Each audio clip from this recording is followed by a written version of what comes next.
Hi everybody, greetings from Doha, Qatar. I'm in the Middle East. It's the morning of December 7th, 2010, and this is my first full day in the Middle East. Got in yesterday, but I'll fill you in on that detail on how the trip went. I'm excited to be here. I'm a little bit terrified.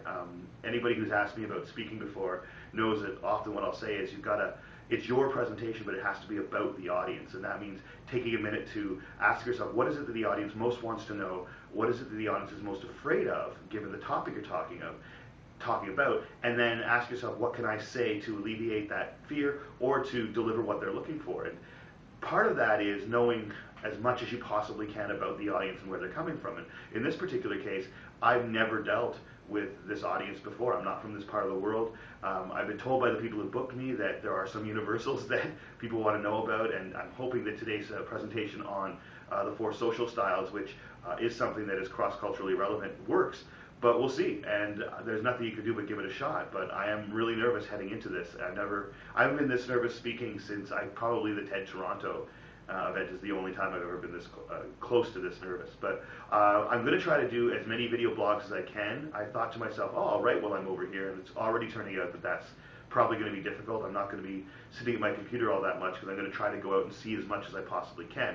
And speaking is what I do, so maybe once or twice a day I'll try to sit down and give everyone an update who might be interested on how things are rolling over here on the Middle East trip. Amazing so far. I want to say thank you to Mushka in Sackville and Josh Bragg in Halifax for allowing me to spend the 10 days before I took off here with a bed and a place to stay.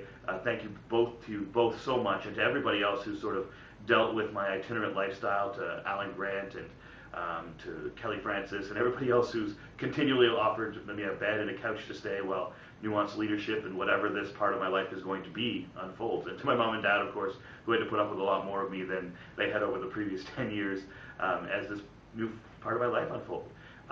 But Josh took me to the airport 1 o'clock in the morning. I didn't leave till 6, but I couldn't ask somebody to drive me to the airport at 3 a.m. I left him Jocelyn. I hope she's doing well. And waited, spent 4.5 hours trying to sleep on a bench in Halifax, got up and headed through customs for a 2.5-hour trip to JFK in New York. JFK is monstrous, 45-minute walk to get to the train that took me to the other terminal I needed to be in. I then got on Emirates Airlines, which was an amazing experience. The plane itself was a 777, and it was about as miserable a crammed cattle into like a square box as you could get, but the staff was amazing. And the cool thing was, the flight attendant said there was one empty seat on the entire plane, and it just happened to be next to me. And since I was in the middle section, it was awesome to have an empty seat. So the travel gods were smiling on me right away. My entertainment system kept freezing, but I want to say thank you to Chris Osmond for hooking me up with more TV on DVD than I could possibly ask for. Modern Family, amazing.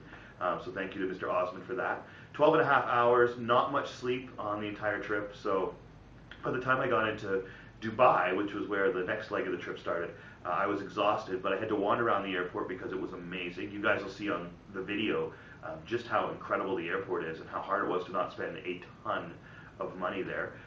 So I've got some video of the airport of Dubai. 6-hour layover there, hopped on the plane and took a 1-hour trip over here to Doha, and then got to the airport last night. Meant to send some emails out to tell everyone I was safe.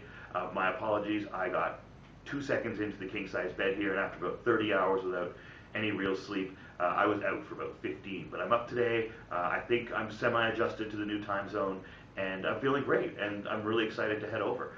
Great, wonderful hotel. The staff here are amazing.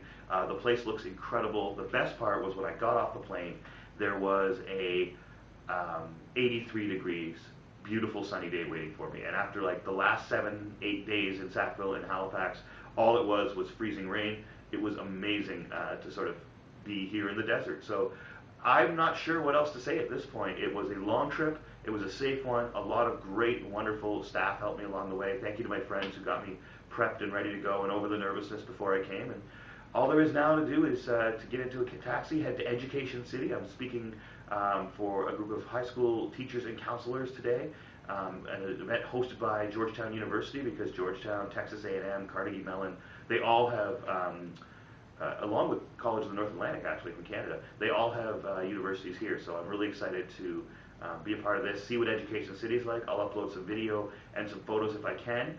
There's some limitations on where you're allowed to take photographs and what you're allowed to photograph here, and I've been erring on the side of caution, so there may not be as many as I'd like, but I just want to say it's been amazing. I'm so excited to be a part of this, and thank you all for the support and the likes on Facebook.